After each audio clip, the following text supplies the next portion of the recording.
Avanzamos con más de nuestro punto de partida por toda la plataforma comunicacional de Punto de Corte y le damos la bienvenida, como lo habíamos anunciado, a Pedro Euse, dirigente sindical, dirigente gremial y secretario general de la CUTV, dirigente también del Partido Comunista de Venezuela. Buenas tardes, Pedro, bienvenido. Buenas tardes, Vanessa. Saludos para ti y todos los que hacen. ¿Nos escucha, Pedro? Perfectamente. Perfecto, buenísimo.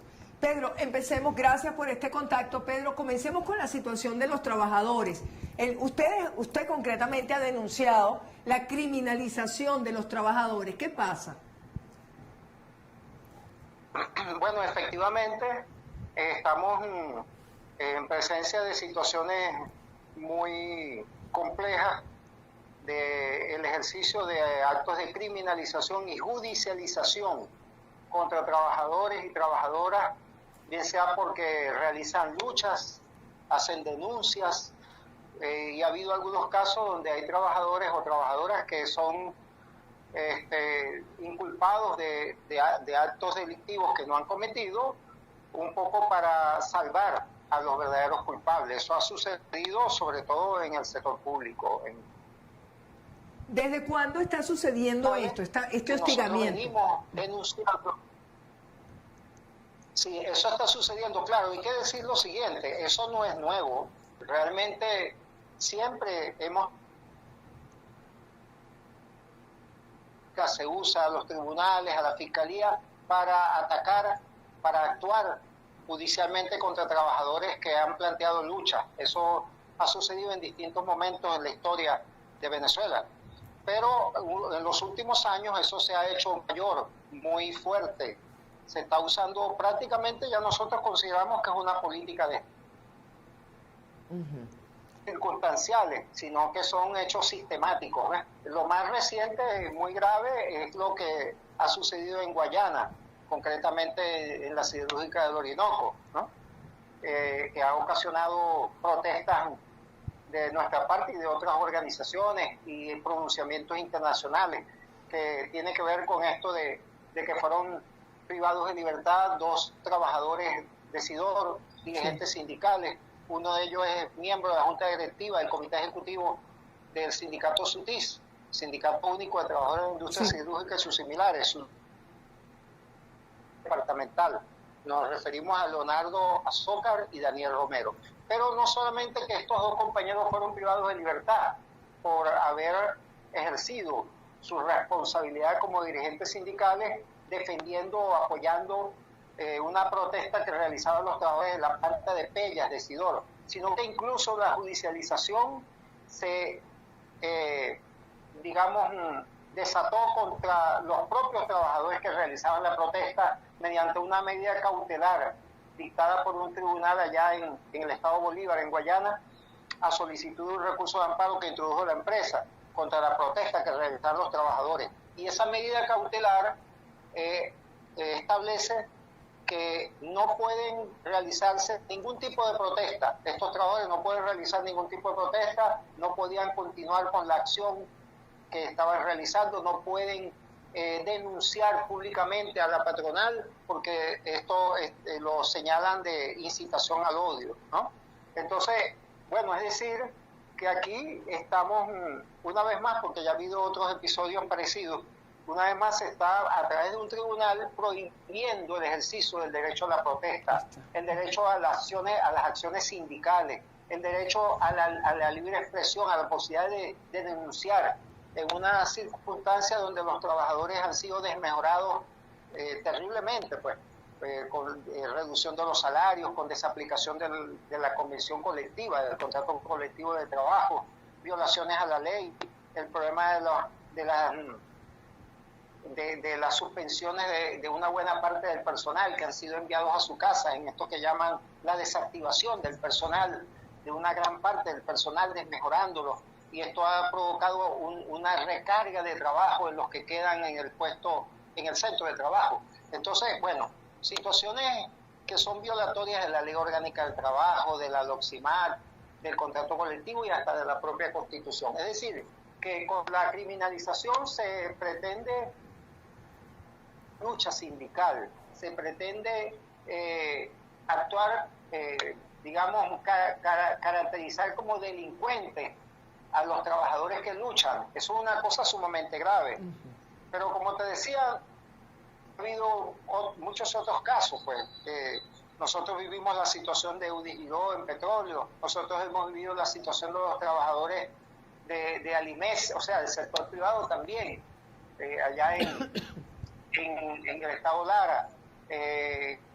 Bueno, y muchos otros casos, trabajadores denunciantes, como el caso de Alfredo Chirino y Argenis Torralba, ¿no?, que denunciaron situaciones muy graves y luego a ellos les montaron un falso testimonio, pues una simulación de hecho punible contra ellos, y pretendían que mediante torturas psicológicas y físicas también que infringieron contra Alfredo Chirino, pretendían que se culpabilizaran, ¿eh? Entonces, bueno, es decir, que toda esa serie de hechos donde actúan organismos policiales, organismos militares, tribunales, fiscalía, altos funcionarios del Ejecutivo Nacional, etcétera. Bueno, todo esto hasta el medio, la televisora nacional, el otro utilizado, decir que todo esto nosotros llegamos a la conclusión de que se ha convertido en política de Estado, y que esto lo echa adelante un gobierno. ¿Y qué consecuencias tiene, Pedro? Con la intención, ¿sí? ¿Qué consecuencias tiene que sea una política de Estado, que se convierta en política de Estado? Bueno, tiene varias consecuencias, varios efectos. Uno de ellos es que prácticamente se anula o se reduce la posibilidad de la defensa, claro, de las posibilidades de actuación. O sea, es decir, si tú tienes un comportamiento irregular de un cuerpo policial, tú puedes acudir a una instancia judicial o a la fiscalía, violación a los derechos fundamentales, por ejemplo. Pero resulta que te cierran todos los caminos de solución por la vía del Estado.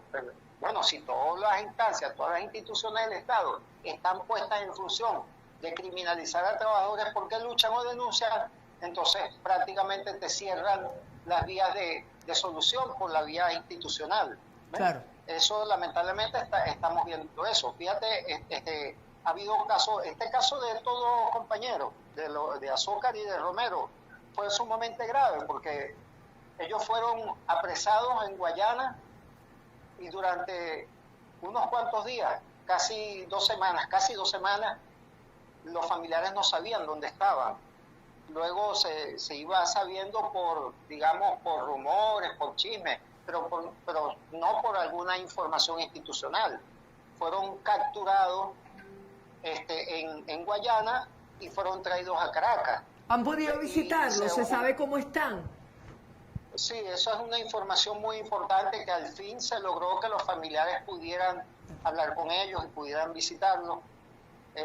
No me corresponde a mí, claro, informar esos detalles, sino a los familiares, pero es un hecho importante porque es el resultado de la denuncia pública, de la protesta, de la insistencia de los familiares, que han sido gente muy valiente y que ha estado allí muy consecuente con sus familiares, ¿no?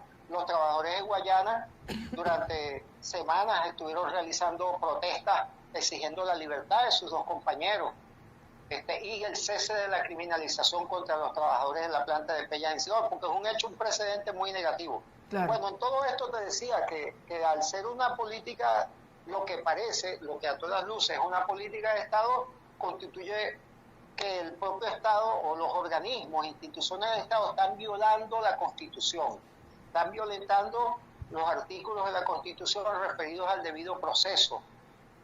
Por ejemplo, eso de que se presume la inocencia de las personas acusadas, bueno, esto aquí no se cumple, ¿no? Y de que la privación de libertad es un último recurso, ¿ves? Cuando ya no queda más, sino que hay una situación que lleva a eso. Pues aquí no, aquí lo primero que se hace es llevar a la cárcel a la gente, privarla de libertad. Pedro, muchas veces, ¿usted ha ido al Ministerio Público? Usted ha ido al Ministerio Público en varias ocasiones a introducir incluso cartas. ¿Qué le ha solicitado el Ministerio Público y qué respuesta ha obtenido? Bueno, nosotros hemos acudido a la Fiscalía del Ministerio Público y hemos acudido a la Defensoría del Pueblo. En el Ministerio Público hemos ido, no solamente la CUTV, no solamente la Central Unitaria de Venezuela, sino que también actuamos conjuntamente diversas organizaciones, diversos movimientos, corrientes, no solamente organizaciones sindicales, sino que movimientos que luchan por el respeto a los derechos humanos, por el respeto al debido proceso, por la libertad de los trabajadores presos. Bueno, fuimos a la Fiscalía en ambas ocasiones, hemos insistido en que el Ministerio, lo que hemos planteado es que el Ministerio Público debe ser garante de los derechos humanos y del respeto al debido proceso. En el caso particular de estos dos compañeros, Leonardo Azócar y Daniel Romero, porque estuvieron aislados e incomunicados muchos días y se les restringió la posibilidad de una defensa adecuada. Entonces, a todas luces, una violación al debido proceso. Nosotros acudimos con ese planteamiento concreto, pidiéndole al Ministerio Público que actúe para frenar y revertir la criminalización de la lucha laboral, que investigue toda esta situación y que se ordene la libertad de los que hayan sido víctimas de actos de una especie de terrorismo judicial. ¿Y ha habido respuesta? Entonces, ¿Ha habido respuesta del Ministerio Público? Lamentablemente hasta este momento no ha habido ninguna respuesta. Nosotros fuimos la segunda vez porque la primera vez no habíamos tenido respuesta inmediata, porque con la urgencia de la situación requeríamos respuestas inmediatas y urgentes. Sin embargo, no se produjeron y por eso fuimos en una segunda oportunidad. Hasta este momento no ha habido respuesta. Bueno, es bueno por aquí, a través de este medio, insistir, dirigirnos al fiscal general de la República, Terence William Saab, exhortándolo a que atienda esta situación. ¿Van a volver al Ministerio Público? De ser necesario, acudiremos de nuevo. Claro, previamente vamos a ir, vamos a visitar para verificar pues, si hay alguna respuesta, ¿no? Vamos a chequear, no vamos a ir primero en protesta, no está planteado de inmediato, sino a chequear si existe alguna respuesta que quizás no nos haya llegado todavía. Y si no, pues evaluaremos la posibilidad de realizar una nueva protesta ante el Ministerio Público. También en la Defensoría del Pueblo, allí hay que decir que sí hubo varias acciones ante la Defensoría del Pueblo de distintos sectores. La Defensoría del Pueblo, por lo menos en un primer momento, hay que decir que hubo cierta diligencia porque permitieron ubicar ¿dónde estaban los trabajadores? De reclusión, claro. Efectivamente, de los compañeros, ¿no? Eso fue muy importante para los familiares y para los movimientos que estamos luchando por la libertad de ellos. Pero la Defensoría del Pueblo se quedó allí. Ahí se le hicieron planteamientos muy serios. Nosotros incluso en la visita que hicimos a la Defensoría del Pueblo, que fuimos atendidos muy amablemente, hay que reconocerlo, por la funcionaria no recuerdo ahorita exactamente la denominación de su cargo, pero bueno, una funcionaria que nos atendió muy amablemente y nosotros le solicitamos formalmente de que el propio defensor del pueblo atienda, si es posible, reciba una representación de dirigentes sindicales y luchadores del movimiento obrero para explicarle la situación que está sucediendo. ¿Han tenido respuesta a esta solicitud? Hasta ahora no. La Defensoría del Pueblo debería, porque si va a cumplir con sus, digamos, atribuciones, debería estar actuando en función de que se respeten los derechos constitucionales del pueblo venezolano, en este caso de los trabajadores y trabajadoras, no solamente por las privaciones ilegítimas de libertad, sino también por las prácticas de intimidación, claro, de hostigamiento policial, de intimidación judicial contra trabajadores que están haciendo un reclamo de tipo sindical, laboral. Eso no tiene nada que ver con un hecho penal. Es decir, el uso de la jurisdicción penal contra trabajadores que realizan reclamos laborales. Eso es una cosa, bueno, tremenda, pues un hecho abominable. Pues, que ¿Han llevado la denuncia a instancias internacionales? Pedro, ¿han llevado esta denuncia ante instancias internacionales? Bueno, sí, efectivamente, algunos, bueno, los familiares, con asesoría de un profesional del derecho y con nuestro apoyo, pues, fueron el apoyo de distintos sectores, aunque no estuvimos presentes allí, pero no, cuando tuvimos oportunidad le dijimos, nos parece correcto acudir a esa instancia. Ellos acudieron a la oficina del Alto Comisionado de las Naciones Unidas para los Derechos Humanos, aquí en Caracas. Otros han acudido a otras instancias. Nosotros, como ya lo habíamos informado, nosotros hemos gestionado a la Federación, ante la Federación Sindical Mundial, ante distintas organizaciones sindicales de América Latina y del mundo, hemos solicitado pronunciamientos y se han venido produciendo muy importantes pronunciamientos de Colombia, de Ecuador, de Grecia, de Chipre, de Francia, de otros países. Se han venido produciendo pronunciamientos muy firmes, muy contundentes, rechazando esas prácticas. Es posible que en estos días surjan otras y exigiendo la libertad para estos dos trabajadores, ¿no? Claro. Y sí tiene que ser así, porque mira, cuando se lleva a prisión a un dirigente sindical por realizar luchas sindicales, esto es un hecho sumamente grave que es cuestionado, rechazado en general por el movimiento sindical, independientemente de la orientación ideológica que tenga. Claro.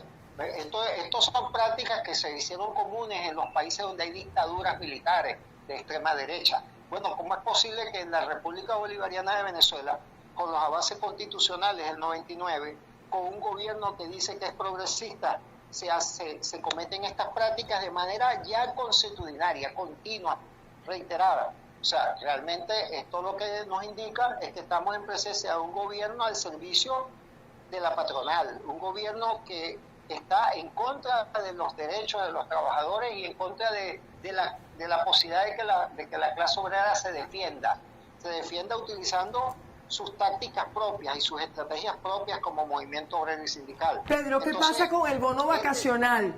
¿Qué pasa con el bono vacacional? Nos quedan un par de minutos de conversación aproximadamente. No queremos dejar de tocarlo porque usted ha advertido sobre esto. Perfecto, muy importante. Bueno, y todo tiene que ver, todo está concatenado, todo tiene una relación.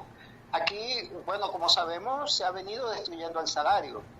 Y precisamente ahora cuando se plantea, estamos en periodo donde se debe comenzar a cobrar el bono vacacional en distintos sectores al servicio del Estado venezolano, trabajadores y trabajadoras del sector universitario, del magisterio, etcétera. Tanto el bono vacacional como el bono recreacional para los jubilados y pensionados, bueno, nos encontramos que la base de cálculo es un salario prácticamente destruido, claro. Insignificante, porque la mayor parte del ingreso, el 93% del ingreso mínimo, es considerado bono sin carácter salarial. Claro. Pero nosotros decimos lo siguiente, y aquí adelanto una noticia, bueno, si se quiere, nosotros consideramos que esos bonos son salarios y por eso estamos considerando acompañar una acción de amparo, iniciativa de un Frente Popular en Defensa del Salario y estamos evaluando entre nosotros, la CUTV, el Frente Nacional de Lucha de la Clase Trabajadora y otras organizaciones sindicales para hacernos parte de esa acción de amparo donde se exige que el gobierno respete la Constitución, aplique el artículo 91 de la Constitución y otras garantías en materia salarial y que esos llamados, el centatique de alimentación, tal y como se está pagando actualmente, y el llamado bono de guerra económica deben ser considerados o reconocidos como parte integral del salario y por lo tanto deben formar parte de la base de cálculo de todas las indemnizaciones y ahorita en lo inmediato del bono vacacional, del bono recreacional, también de las prestaciones sociales, aunque esto no es la solución del problema del salario en Venezuela, pero ayudaría mucho y por lo menos permitiría recuperar una parte importante del patrimonio de los trabajadores y sus familias, que como son estos ingresos tan importantes, el bono vacacional, Cuando como llevan, es la bonificación de fin de año, prestaciones sociales. Eso es un patrimonio de la familia trabajadora. cuando llevan el amparo, cuando van a llevar el amparo al cual se va a adherir la CUTV y el Frente. Esto está planteado para este viernes 14. Este viernes. Este viernes. Entonces, claro, nosotros no nos hacemos ilusiones, quiero decirte. Van al Porque TCJ, nosotros, Pedro. claro, la Sala Constitucional del Tribunal Supremo de Justicia. Okay. Ya esto se viene informando, pero fíjate, nosotros queremos decir responsablemente al pueblo venezolano de que nosotros vamos allí, pero no con la ilusión de que esta Sala Constitucional vaya a responder favorablemente, porque no tenemos esa expectativa, pero bueno, vamos porque es una instancia que debería recibir y procesar, porque el Tribunal Supremo de Justicia, de manera reiterativa, ha desestimado los recursos que se han introducido para salvaguardar los derechos de los trabajadores. Recordemos el caso del instructivo de la ONAPRE. Todos los recursos que se introdujeron fueron fallidos y todavía hay un amparo allí que no tuvo ninguna respuesta. Sin embargo, también, así como decimos esto, también decimos que si nosotros logramos sostener y elevar el nivel de la lucha unitaria de la clase trabajadora con fuerza, con cohesión, con claridad de objetivos y con independencia frente al gobierno, frente a los partidos patronales, tanto del gobierno como de la oposición, si nosotros levantamos un movimiento fuerte, consistente, perseverante, contundente, unitario, masivo, nosotros podemos lograr revertir muchas cosas de las políticas, derrotar no solamente lo que ahorita están haciendo, sino lo que pudiera hacer posteriormente, tanto este gobierno como cualquier otro gobierno que pueda venir, que esté expresando los intereses de los patronos, de la burguesía, de las élites del poder económico. Nosotros tenemos que construir un poderoso movimiento unitario de la clase trabajadora venezolana que actúe con independencia, con contundencia, que tenga un programa propio de lucha. ¿Ve? Y en esas condiciones, bueno, podemos conquistar muchas cosas, como en el pasado se han hecho. Todos los derechos que los trabajadores tenemos, todos, son producto de luchas, muy fuertes, de grandes sacrificios. Pedro, muchísimas gracias. Gracias por acompañarnos este mediodía, infinitamente. Bienvenido siempre. Gracias a ti, un abrazo. Un gran abrazo, muchísimas gracias. Despedimos esta conversación con Pedro Euse, secretario general de la CUTV, también dirigente del Frente Nacional de Lucha de la Clase Trabajadora. De esta manera llegamos al final de nuestro punto de partida por el día de hoy, lunes 10 de julio del año 2023. Como siempre, el agradecimiento público a todo el equipo de la plataforma comunicacional de Punto de Corte. Gracias a todas y todos ustedes por habernos acompañado hasta aquí y nos despedimos hasta una próxima oportunidad.